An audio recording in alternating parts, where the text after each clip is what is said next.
App with React, yang dimana sesi sebelumnya kita sudah membahas dasar-dasar dari HTML, CSS, terus gimana gimana caranya kita nge-initialize project React ngegunain Builder, pakai Vite sebagai build toolnya, dan juga framework dari CSS yaitu Tailwind untuk stylingnya. Nah, di sesi ini kita akan melanjutkan ke tahap untuk ngebangun aplikasi itu sendiri menggunakan React gitu ya.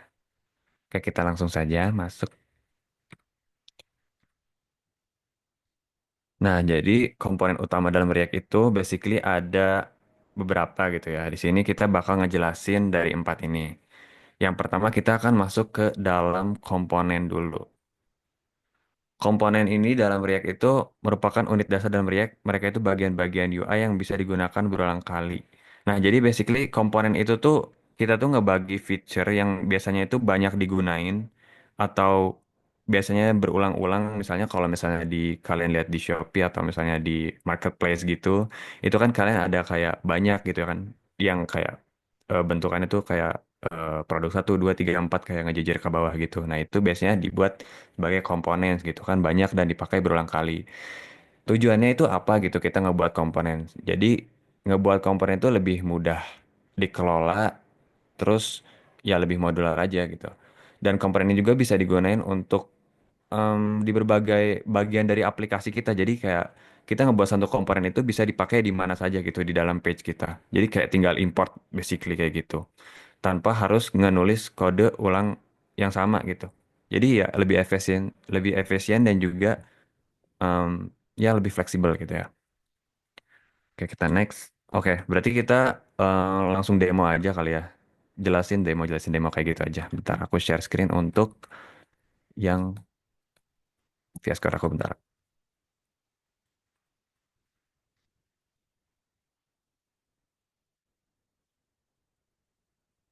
Aku izin ganti share screen dulu.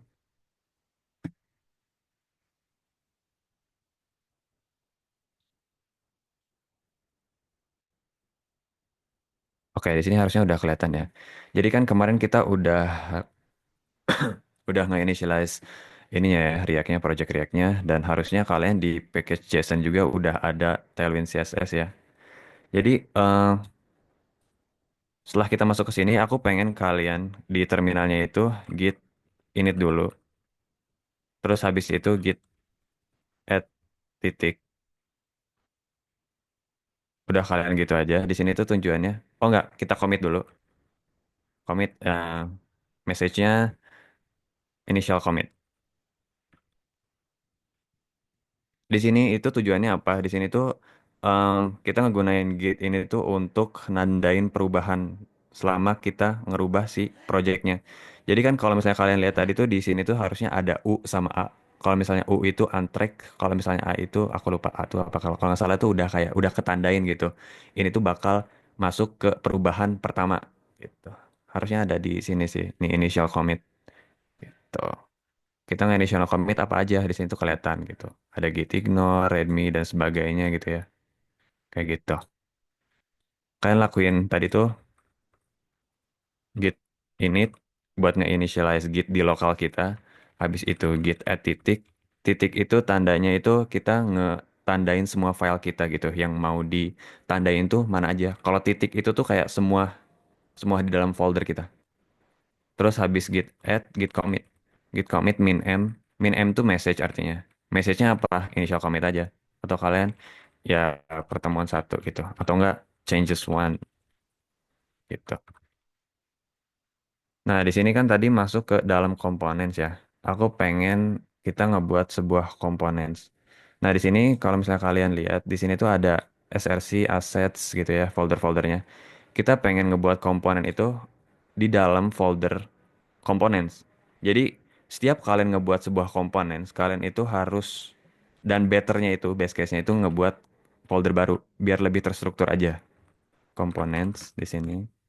Terus aku pengen buat komponen apa ya? Basic aja deh. Header ya. Aku ngebuat header. Sebentar. Yang di sini kita hapus aja sih. Basically kan ini. Oke, aku jalan dulu. Ini tuh sebenarnya dari awal kita nge-initialize udah ada ya. Kita hapus aja. nggak akan kepake juga.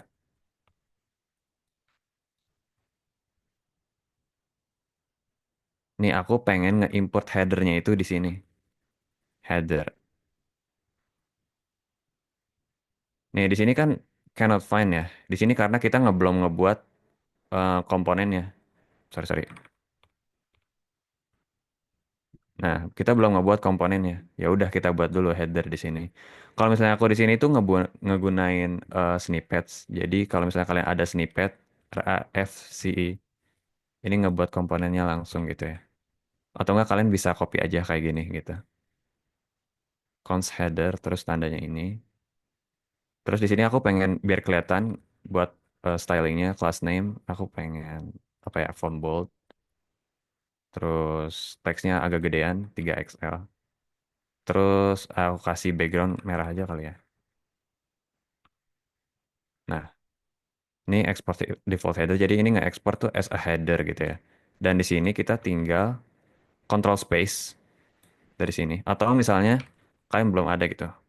Kalau pengen nge-import dari komponen itu, kalian nggak bisa kayak header gitu. Ini nggak akan apa, nggak ada autofill-nya. Kalian itu harus ngebuka, make kurung buka yang kayak V ini. Terus kalian tulis nama komponen kalian itu apa? Header kan? Header itu di mana? Di dalam folder components. Ya udah yang ini. To add import from components header. Oke. Terus tutup make slash habis itu tutup kurung tutup. Nih, nge-import ya. Nah, kalau misalnya kalian tadi di awal itu kan aku nyuruh buat git add titik ya, nge-initialize git atau nge-commit gitu. Itu tuh nanti kalian bakal ada, sorry, kenapa? Oh, Boleh oke.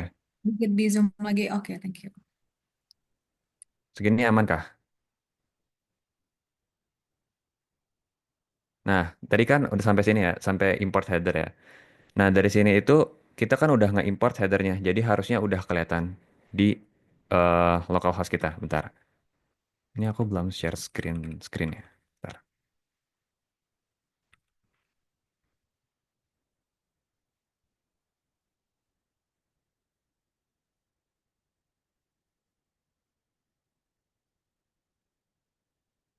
Di localhost, hmm, teman satu.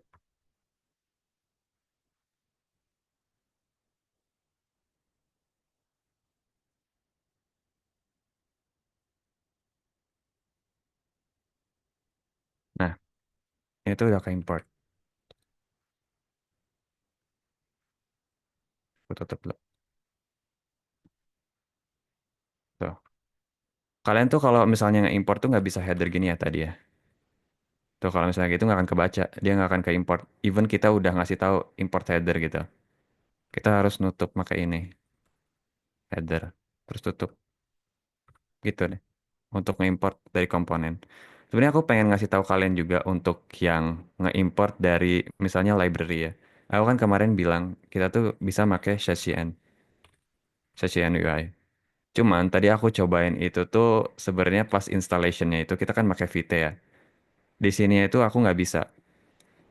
Aku pengen nyobain sekarang, cuman takutnya ngabisin waktu. Tapi kalau misalnya aku pengen ngajarin gimana caranya pakai komponen dari luar gitu, dari library kayak gini, itu aku rasa kita better pakai React.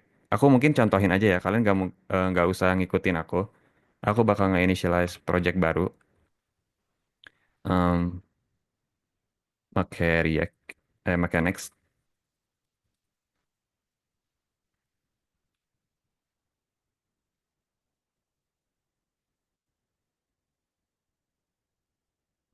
Ini aja.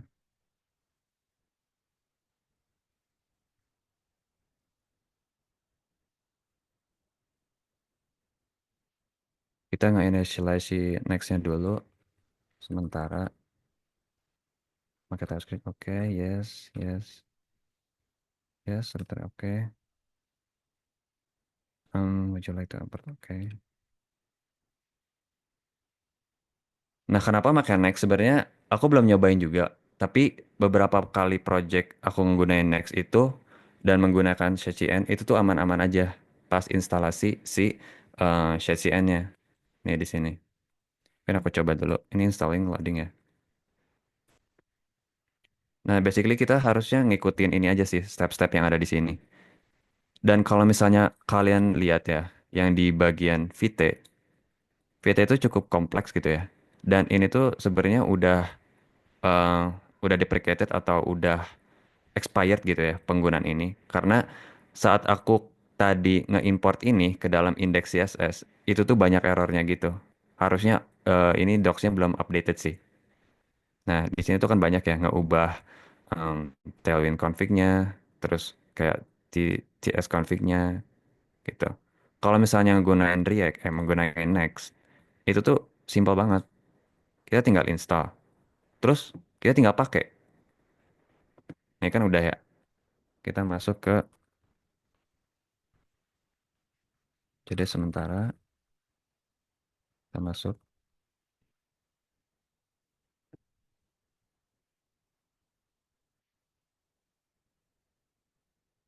Nah, di sini kan tadi aku udah nge ini kan, udah pakai Tailwind. Jadi basically nggak harus nge-install Tailwind lagi. Kalau di sini kan dikasih tahu nih di Vite itu dia harus ngasih tahu kita harus nge-install Tailwind dulu gitu. Kalau pakai Next itu udah bundled sama si ininya. Pas kita nge-initialize si projectnya gitu. Oke, mungkin kita install langsung kan create project udah. Hmm, kita install yang ini.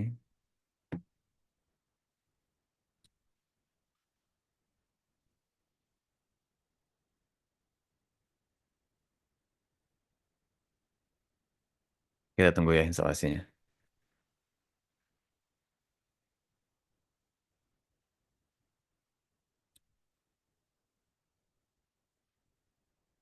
It's like you're using React 19. Oke. Let's force.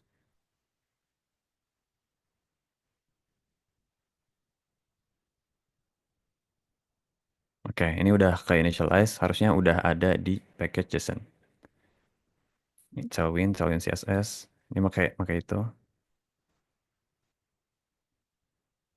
Ya, terus kita pengen ngegunain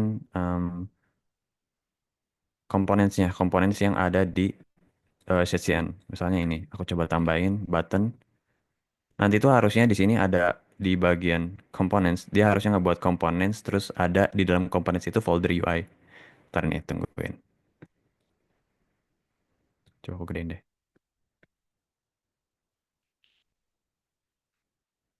Nih karena React 19 yang update terbaru itu banyak ini ya, banyak masih belum fix gitu React 19. Nah, di sini kan kebuat nih components, UI, terus button. Terus gimana cara makainya sama aja kayak tadi. Jadi kita tinggal import app page. Ini aku hapus semua aja sampai bawah.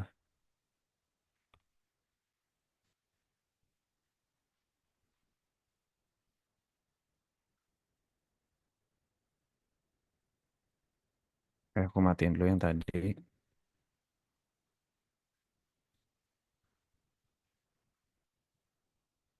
Ya udah. Di sini aku pengen import tadi tuh namanya button ya. Nah, buttonnya itu udah ada di sini. Kenapa kita make dari search gitu? Untuk apa gitu? Sebenarnya itu tuh mempermudah kita gitu. Kalau misalnya kalian lihat dari dokumentasinya si ini, Shatsian, kita cari Ctrl K, terus button. Di sini tuh ada banyak variasi yang sebenarnya kita nggak perlu ngoding dari from scratch gitu. Jadi udah dibuatin. Tuh, destructive kayak udah ada ininya. Ketika kita hover itu berubah warna, yang kayak gitu. Itu nggak perlu mudah banget sih sebenarnya kayak gini. Dan karena ngegunain Tailwind, kita bisa ngatur si stylingnya itu sesuka hati kita. Coba kita jalanin.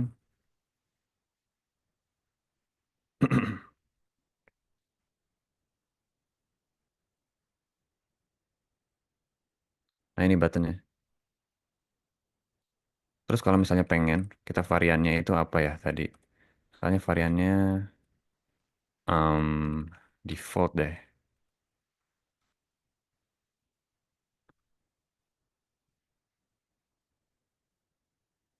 Ya aku pindahin dulu.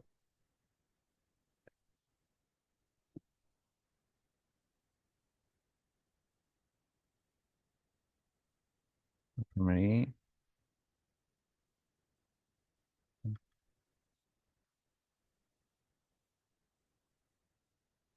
closing tag-nya button.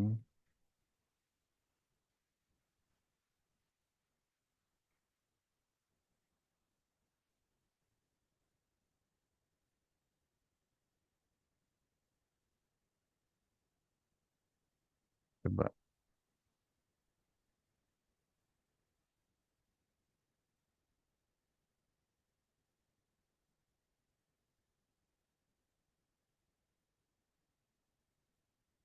Wait, sorry.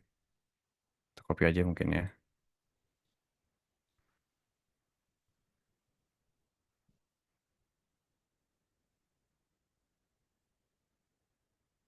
Basically gitu ya untuk pemakaiannya. Dan di sini tuh kalau misalnya kalian pengen em, ngerubah-rubah, itu tuh kalian bisa ngubah dari variantnya. Kalau kayak variannya itu gimana aja? Kalian lihat dari button sini. Ini variannya itu apa aja? Ada default, destructive, dan di sini tuh ada stylingnya kan. Nah ini tuh bisa diubah sebenarnya kayak gitu. Kenapa ini disebut kayak mempermudah banget? Karena udah dibuatin, nggak ngebuild from scratch, dan kita juga bisa ngubah si stylingnya sendiri gitu. Mungkin kayak gitu ya kalau misalnya make shadecn atau library dari luar. Gitu. Kita balik lagi ke project. Gitu.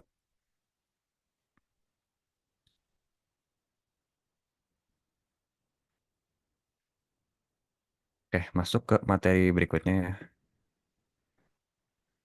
Itu tadi tentang components. Gitu. Oh ya, kalau selalu menggunakan Next.js itu termasuk berat nggak, Kak? Nggak, harusnya nggak. Kalau misalnya kamu ngegunain Create Next App dari website React, ini sebenarnya cukup kontroversial ya pada masanya. Sampai sekarang juga sih sebenarnya. Ini untuk em, pemula atau kayak orang yang baru kenal React gitu dan direkomendasi by orang-orang ini memang bagus gitu kalau misalnya buat ngebuat ngebuat website dan memang bagus karena memang modern website pun pakai ini gitu, pakai React. Cuman kalau kalian lihat di sini ada installation Create Next App udah masih ada nggak ya? CRA ada. Pokoknya itu tuh kalau misalnya kalian ngebuat pakai CRA atau bener-bener dari React, itu tuh berat banget karena konfigurasinya itu sampai 2000 line of code yang sebenarnya nggak terlalu kepake juga gitu. Tapi kalau misalnya pakai Next, Next itu udah aman banget. Justru dari React sendiri itu mereka tuh ngarahin ke frameworknya dari React. Framework React tuh kan ada banyak ya, ada Gatsby, Remix, Next.js juga itu tuh merupakan framework dari React ya. Mereka tuh ngarahinnya ke framework-framework mereka gitu. Karena mereka tahu juga gitu, React tuh sebenarnya nggak seoptimal itu gitu untuk sekarang ya. Kayak gitu. Oke, next, next lanjut ya. Kita ke materi lagi. Baik.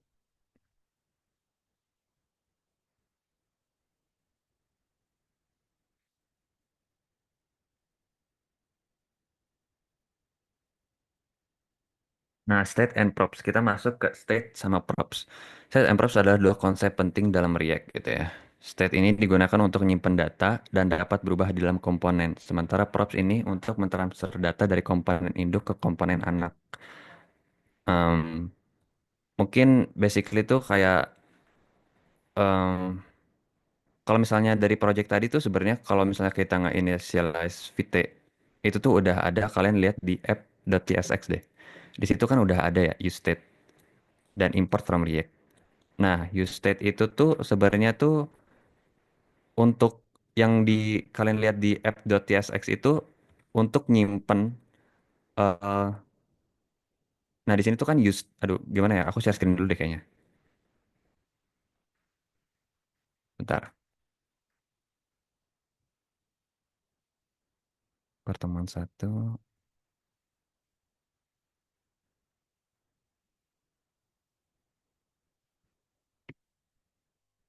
Nah, di sini tuh kan udah ada pakai use state ya. Nih, use state import from React. Di sini dipakainya di sini. Dan di sini tuh dipakainya untuk buttonnya itu. Kalau misalnya kalian lihat. Nah, use state di sini tuh digunain untuk ngebuat state count yang mana menyimpan angka saat ini gitu. Kan nyimpan angka saat ini. Dan fungsi set count di awal itu tuh untuk ngeperbaharui si countnya. Jadi setiap kali tombolnya itu ditekan kan kalian bakal nambah ya. Nah, dengan use state 0 ini, nilai awan count itu tuh hitungan itu dari nol dan ya bertambah setiap diklik gitu. Kayak gitu untuk state.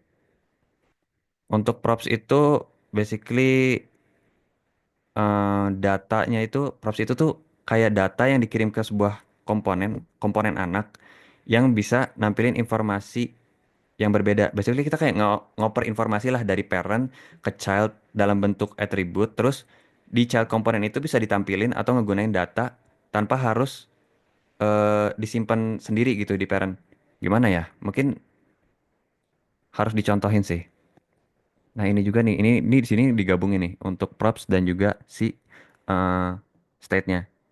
Kalau di sini sama juga pakai state count. Untuk propsnya itu dia digabung untuk di atas ya. Oke, kita lanjut dulu. Oh, ini lebih jelasnya ya. Sama aja di sini. Ini sebenarnya masih menggunakan JSX ya harusnya ini. Jadi kayak cukup terbelakang gitu untuk sintaksnya. Gak ngegunain TypeScript. Lanjut dulu. Kemarin juga udah dijelasin ya secara singkat Virtual DOM. Virtual DOM itu sebenarnya mirip-mirip sama Hot Module Reload yang ada di Builder Vite. Coba aku cek di dokumentasinya. Jadi sebenarnya ini tuh apa gitu ya Virtual DOM itu. Ini as knowledge aja sih. Di Vite, Vite itu dia tuh ngasih feature yang namanya Hot Module Reload, bukan Hot Reload. Bentar,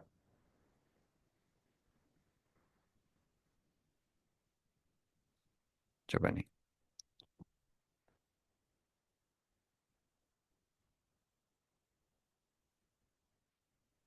Aku share screen bagian ini ya, screen 2.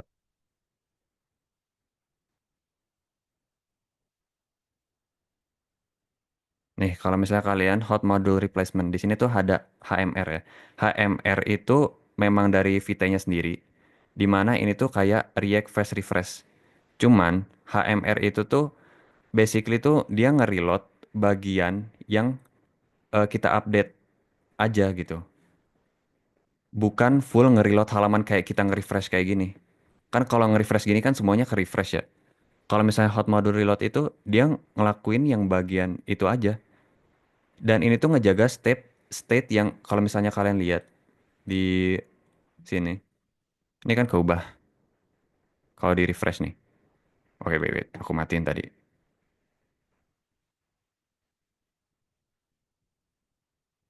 Pertemuan satu.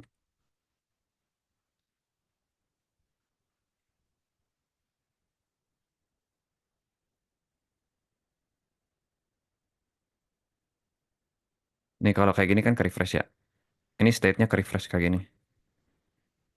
Nah kalau misalnya pakai hot mode reload itu enggak. Jadi hubungannya virtual DOM sama hot mode replacement itu apa? Ya hubungannya itu si HMR ini, si hot module reload ini tuh ngemanfaatin virtual DOM gitu untuk nge-refresh UI-nya tanpa kehilangan si state-nya. Jadi ya pengembangannya lebih efisien aja gitu. Kayak gitu. Lanjut lagi.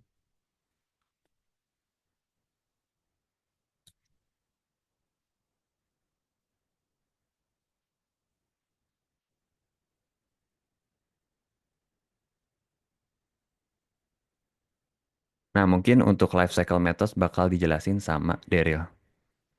Silakan Daryl. Aku izin stop share screen dulu. Oke, thank you, San.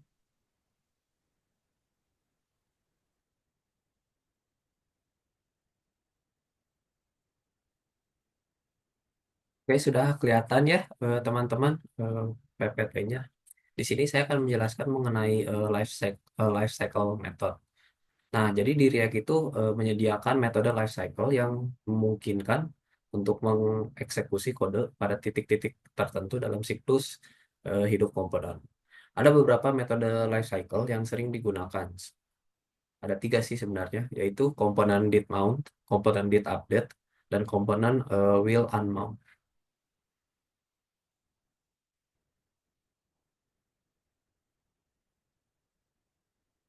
Nah, ini adalah komponen did mount.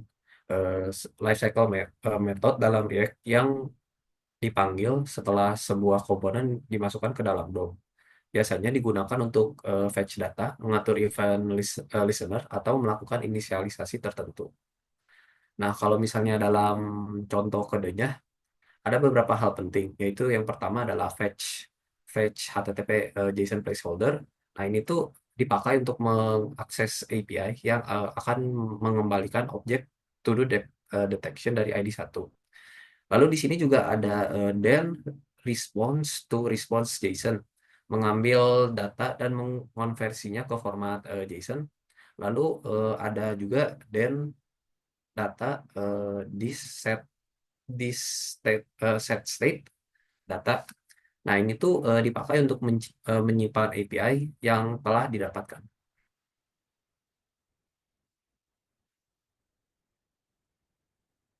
Nah, lalu ini ada komponen get update, yaitu metode dalam React juga yang dipanggil setelah komponen diupdate oleh perubahan state atau props. Metode ini dipakai untuk menangani efek samping seperti fetch data baru. Nah, kalau misalnya di kode di contoh kodenya kan itu ada previous prop dan previous state. Eh, ini dipakai untuk menyimpan props dan state sebelum update. Lalu juga ada if previous state count eh, tidak sama dengan this state count. Nah, ini itu untuk memeriksa state count apakah berubah dari sebelumnya, dan jika if terpenuhi, konsol lognya itu kan konsol log counter updated itu akan tereksekusi.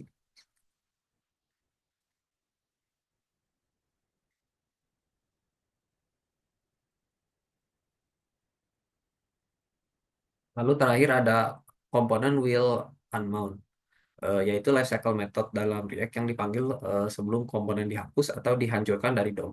Hal ini berguna untuk membersihkan sumber daya. Kalau dalam kode eh, dapat dilihat ya ada komponen did mount, lalu di bawahnya ada komponen will unmount eh, untuk melakukan clear interval pada this interval ID. Oke, jadi segitu saja. Eh, apakah dari teman-teman ada yang ingin bertanya? Mungkin.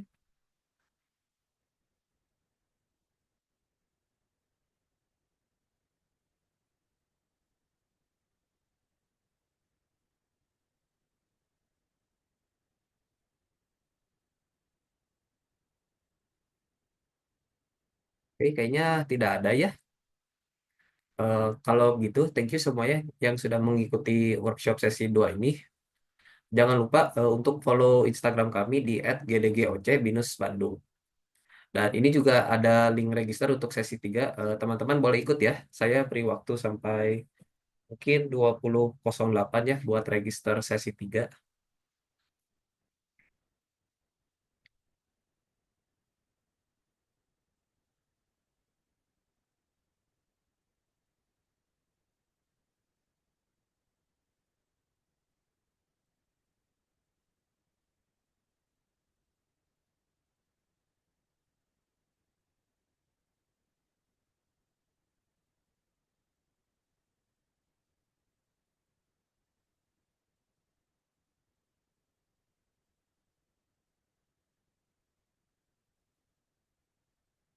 Untuk linknya juga sudah ada ya di chatbox kalau ingin langsung dipencet.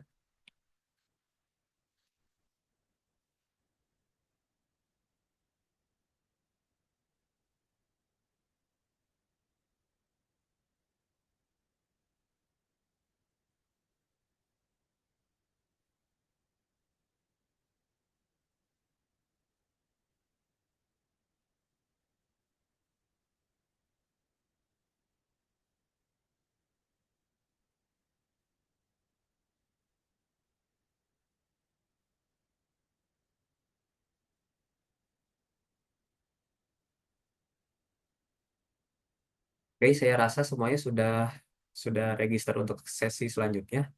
Oke, kita selanjutnya ada sesi dokumentasi. Untuk tim panitia boleh bantuannya?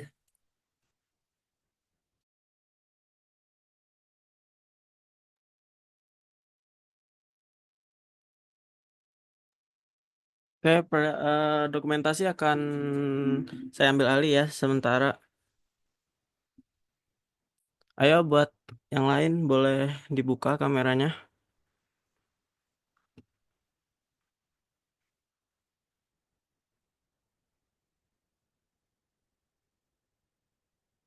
Oke,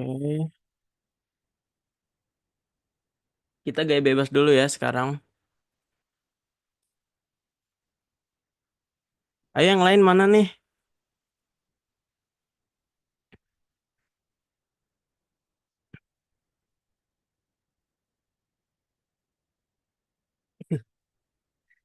Udah nih segini aja. Oke, oke, kita gaya bebas dulu ya. Oke, boleh dipersiapin gayanya. Aku hitung sampai 3 ya. 1, 2, 3. Oke. Oke, sekarang gaya terakhir gaya GDGOC ya.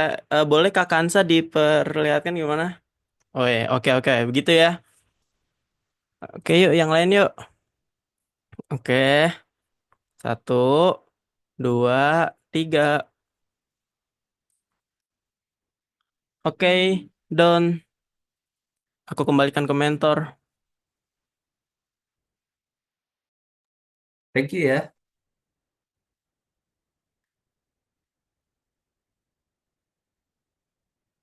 Oke, dengan demikian workshop front end sesi 2 kita sudah beres. Terima kasih teman-teman yang sudah join. Nah, di sini juga ada link absensi buat sesi 2. Teman-teman boleh untuk scan barcode-nya mengisi link absensinya.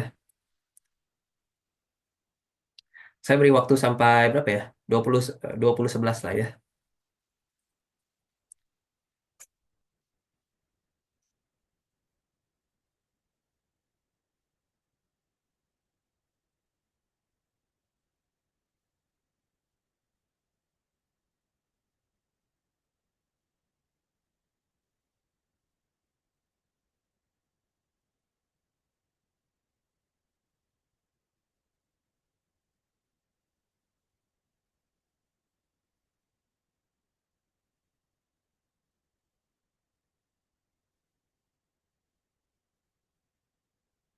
Oke, saya rasa semuanya sudah mengisi link absensi. Uh, Thank you once again for joining this workshop and see you in the third session.